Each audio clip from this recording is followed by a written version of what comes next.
Hey, what's up guys? Welcome to a new health anxiety video. If you're usually watching the gaming stuff and you don't really care for this, don't worry. But if you're watching for the health anxiety stuff, welcome. Today I'm going to be discussing my worst symptoms of anxiety, or my worst symptoms of health anxiety. Oddly enough, when I had general anxiety, my physical symptoms weren't too bad, apart from the IBS type of problems.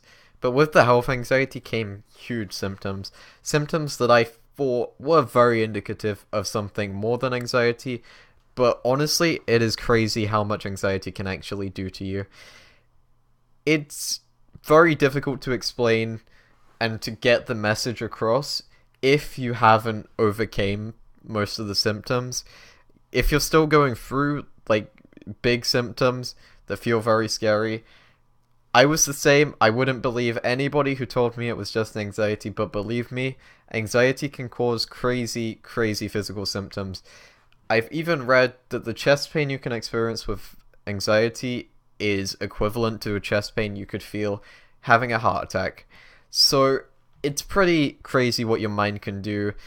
Basically, I don't know the complete ins and outs of it, but your mind is creating these like psychomatic feelings in your body from the anxiety, and then of course that adds to the anxiety, makes it worse, then the symptoms get worse, and it's a horrible cycle. And believe me, no matter how real it feels, it can be just anxiety, just all anxiety. I never believed that, but I promise I felt crazy symptoms, but it's all been down to anxiety.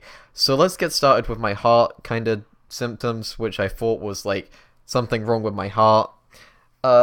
Essentially, my health anxiety, well, the part where my health anxiety went from bad to very serious bad in terms of my mental health was with my heart symptoms, initially starting with crazy heart palpitations. If you don't know what a heart palpitation is, it's basically when your heart is fluttering in your chest, or you feel like you've missed a beat, or you feel like just a very strange shock in your chest. When I get them, it completely, it kind of puts me out of it in a term, well, not out of it, it kind of, feels like a huge pulse through my body. Pretty scary stuff. Thought it was something indicative of a heart problem at first, and then after that I developed really bad chest pains right on my left side, which is the side your heart's on, so I was very scared. I also felt like pain through my ribs, like under my ribs. It felt like right through my heart. It felt like my heart was hurting, and that was pretty crazy. My heart was racing all the time. It was either beating too hard or too soft from what I thought, and essentially my heart was just going crazy all the time. I could always feel it. I could feel it in my chest, I could feel it in my neck, I could hear it. It was crazy, and I thought that genuinely there was something indicative of a heart problem, heart disease. Maybe I thought I was having a heart attack when I had a few panic attacks. Could be anything. But it was all anxiety, and it's crazy, especially with the chest and stuff.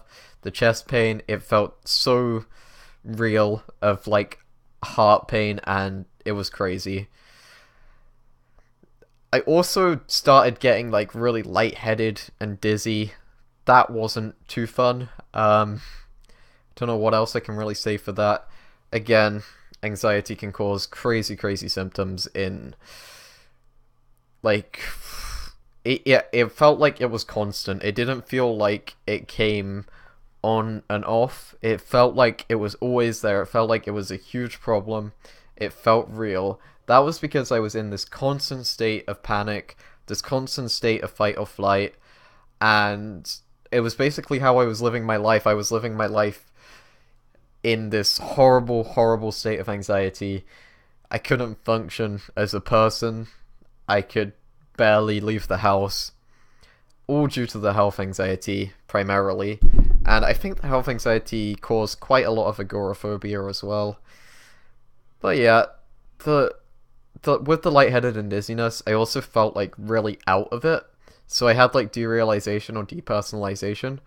Not sure if you know what that means. Derealization is basically when you feel like you're kind of out of it and you feel like nothing's real. I'm not sure how good of an analogy that is because it's very difficult to understand it if you haven't experienced it.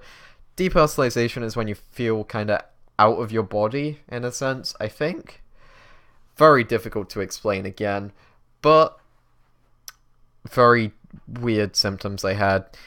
Those two symptoms are pretty common with a lot of mental health problems. I believe a lot of people with depression also suffer with that. And even as a result of my health anxiety, I did have quite a big bout of depression, along with some other personal issues. I did feel like health anxiety definitely contributed massively to my depression, because now that my health anxiety starts feeling very much under control at this stage, I have no kind of depression. Maybe I'll have low mood occasionally, but with the health anxiety gone, I feel like I have no really real depression. I've been pretty productive recently, actually been doing stuff, and yeah, again, depression, pretty big part of mental illness, I guess. I mean, it is a mental illness in and of itself.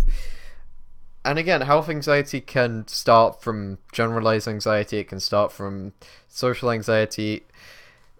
It's just a horrible cycle, really. What other symptoms? I also had pretty bad heartburn when I was very anxious. In the worst of my health anxiety, my throat felt very weird. Also felt like I had a lump in my throat. And also my breathing. My breathing felt very, very strange. Like, how do I explain this? It felt like a need to clear my throat every time I breathed out. And I also felt like my breathing was really shallow and I wasn't getting enough oxygen. I mean, I even brought that up to a doctor once who put one of the little things on my fingers to check my oxygen levels. They were all fine. Again, my health is completely fine. Even though I've experienced these crazy symptoms which made me think otherwise, it made me fear the worst. I mean, I was terrified of cancer a lot of the time during my health anxiety. I mean, I'm still not 100% gone from health anxiety, but I feel like I made huge progress, which I'm really happy about. And lastly, I'm going to talk about my stomach issues. I mean, I did have quite a bit of nausea as well. Stomach issues, I already have IBS, and there's a pretty much all the males in my family have IBS, so that's not fun, because IBS can be caused by mental illness, and mental illness will aggravate the symptoms dramatically. I had really bad stomach cramps, really bad stomach pains. I'm not going to go fully in depth with the exact, like, bowel movements, but my bowel movements were all over the place. Yeah, not very nice. Yeah, that's a bit weird to say, isn't it? But yeah, all anxiety does crazy stuff to your stomach. The link between your mind and your stomach is pretty crazy. It's your stomach can indicate a lot of how you're feeling, to be honest. I know whenever I feel like a little bit nervous nowadays, my stomach goes, and yeah, it's not good. Heavy nausea as well. I felt like I was gonna throw up a lot of times. Especially, I think those kind of feelings kind of provoked a lot of panic attacks in myself. And yeah, so that was generally my worst symptoms of anxiety. I've experienced quite a bit more, like just random pains and stuff. It's such like a vast thing because I've experienced so many symptoms of anxiety. I even did a survey on the Discord and the subreddit about symptoms. Well, that was one of the topics in the survey, and I'm gonna make like infographics of the results of that survey. It's pretty interesting to see what other people experienced. 85%, I believe, of people that took the survey, well, from the last time I checked the results, 85% of people experienced, what are they? Heart palpitations. And that's pretty crazy to think that many people have that common symptom. So again, heart palpitations, nothing to worry about. Again, if you've been checked by a doctor as well and you're all healthy, it's when you've got to start treating your mental health first. My health anxiety only really started improving with the professional help first, my medication, and my therapy. It was CBT. I'm still going to CBT. I still take my medication. CBT has been a lot more helpful than just talk therapy or group sessions. CBT really kind of got to the issue at hand. Also, self-help, incredible. I've been doing a lot of self-help. I'm going to make a video specifically on self-help eventually, and a lot of the things I did. Basically, it was just educating myself about health anxiety, not the stuff I was fearing, but what I actually had, which is health anxiety, and what I still have, but to a very smaller degree compared to what I used to have. But yeah, essentially, those were my symptoms of anxiety. I'm going to make separate videos discussing a few other topics that I've already mentioned. And yeah, I'm not sure when they're going to be out, and I'm not sure if I'm going to get a video out tomorrow. I have been daily uploading for the past 3 days, I think, if you count streams. But I'll see. But thank you guys for watching. I'm going to make a playlist for the health anxiety stuff, so that the health anxiety people can kind of get their own playlist so they don't have to sort through the other stuff they don't want to see. And yeah, thank you guys very much for watching, and goodbye.